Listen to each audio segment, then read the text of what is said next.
It's Lara here. Witchy Wednesday for the week of October 11th, 2017. Just wanted to say thank you for all the great feedback from last week's video, especially on Facebook and some private messages and that kind of thing. I really appreciate it. And I hope this feature continues to sort of grow and evolve and over time on YouTube, I plan to add other videos and such. So if you're interested in keeping track of that, then please subscribe. You can see the button right there at the bottom of the screen. And you just click on that. You can subscribe to this YouTube channel and stay up to date on what's going on here. And, I would really appreciate that, and to like the videos and to share them to help me get the word out. And if you feel this message will resonate with other people, then I really appreciate it. Also want to remind you that in less than 2 weeks, if you're in the Sudbury area, October 21st, I'm doing my in-person workshop at Their Golden Journey. And that is practical magic for moving through fear, anxiety, and panic. And it's a 4-hour workshop on a Saturday afternoon. And I promise you won't be disappointed if you plan to attend. And I also want to reassure you, obviously it's subject matter that's a little delicate, right? And so I know that if you're already in that state of experiencing anxiety and panic and fear, coming to an in-person workshop with a bunch of people you don't know might feel just too overwhelming. But I promise you that it won't be scary, and you will be in good company, and it will be a safe space and a really positive experience. And you will walk away having gained some insight and some practical tools and a feeling of being, less alone in your struggles as well. So I've had a lot of people express interest in coming to the workshop, far more than the space can accommodate. However, I have only a handful of people that have actually committed to the workshop at this point in time. And this is pretty common for this to happen. A lot of people like to wait till the last minute. So if you're interested, though, I do encourage you to let me know, so that you can make sure you have a space, and that I can make sure I have enough materials for everybody who comes, okay? So thanks so much. You can find out more info about that if you go to the services page of my website, laranewell-barrette.ca. There's a link below here on YouTube. And you can check out the in-person workshops tab and find out more there, okay? Thanks a lot.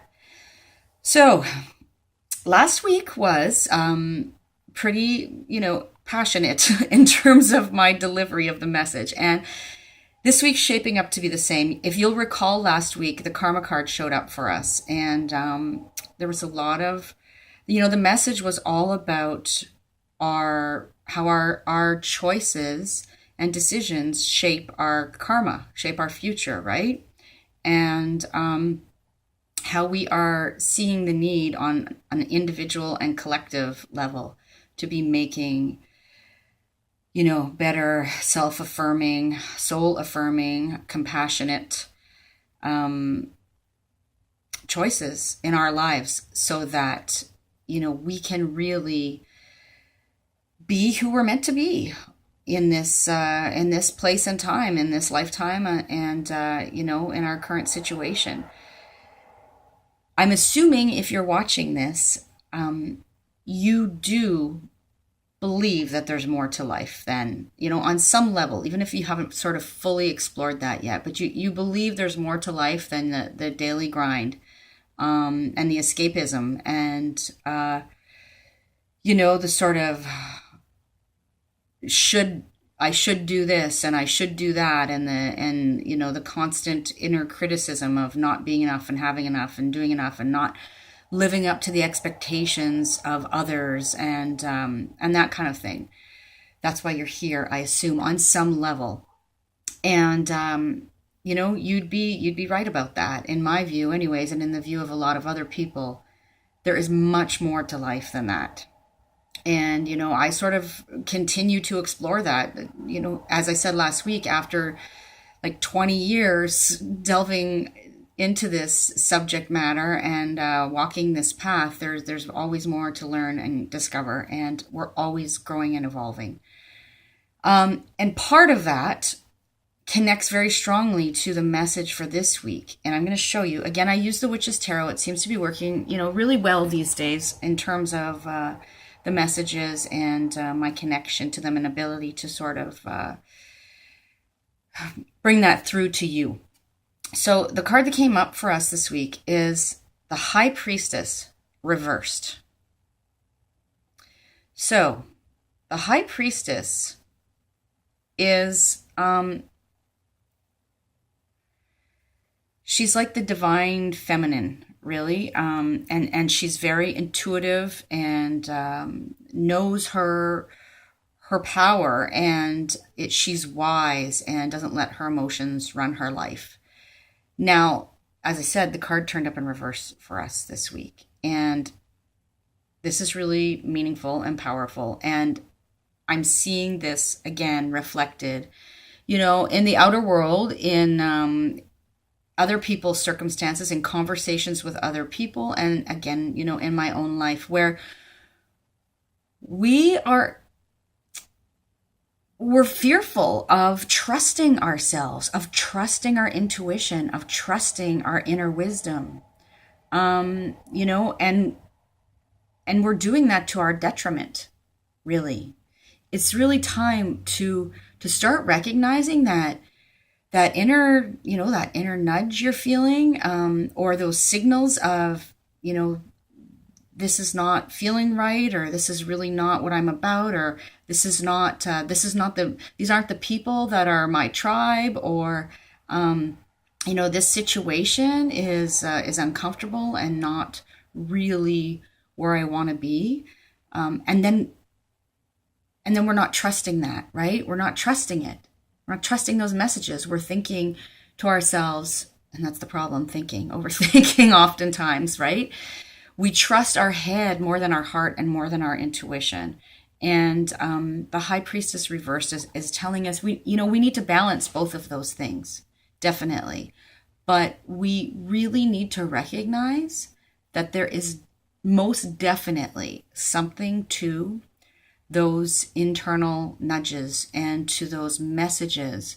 It's not all woo-woo like some people think.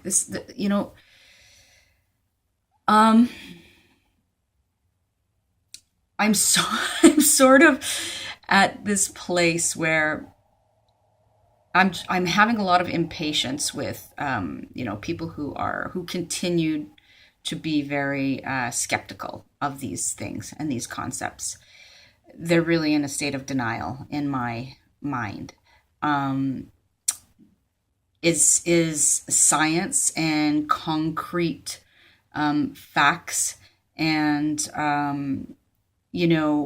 sort of material, the material world, what's in front of our face, is that important to consider? Absolutely, most definitely. Do I believe in and subscribe to those things? Yes. However, there's the other side of the coin, and we can't, we're in Libra season right now, which is all about balance. You can't have one without the other. You really can't. Because that doesn't make up the whole picture. And so if we're only listening to, our heads, and we're only considering, what we know to be the tried and true, rules and other people's opinions and what we see in the external material world, if we're only listening to that, we're missing a huge part of the message and a huge part of the whole. And so I really encourage you, and the message this week is really to encourage you to take those intuitive hits seriously. Take them more seriously. If you're being called, and I have to say this. I tell students this sometimes in my courses and such, in my workshops, that your intuition does not speak to you loudly, right? Your inner critic often does. And we can mix those things up because of that, because oftentimes the voice of the inner critic, which can be sort of a reflection of other people's opinions, or how our parents think it should be, or authority figures, what the media tells us, all of those things. Our inner critic is often a reflection of that. But our inner critic is usually quite loud and abrasive and nasty, right? And I often refer to it as my inner golem. But our intuitive voice is much quieter. And so therefore, we need to get quiet in order to be able to hear those messages, and to discern those messages from all the other, internal voices that go on. So you need to cultivate a relationship with yourself, and with solitude. Sometimes you need to have those moments of solitude and quiet, and especially at first, to really be able to start hearing and feeling however the messages come to you. Some people feel it more. Some people may get visual messages or auditory messages, whatever. I get all of those, but mostly for me, it's really a feeling sense. And oftentimes it's in my, my gut solar plexus area, that it happens. And so, but it's rarely, unless you're in a really serious, dangerous situation kind of thing, threatening situation, it's rarely screaming, right? So you have to be able to tune in and recognize when your intuition is speaking to you. And, I can tell you that so many times I have ignored that. And I still do sometimes, truth be told. Truth be told, I am a very sort of cerebral person. And so sometimes my mind takes over, right? The intellect takes over. The rational thought process takes over. And again, while I do believe that that's important, I don't think that it's valuable to us for it to completely take over, and for us not to listen to or consider our intuition. And so I'm going to give you sort of a real life example here.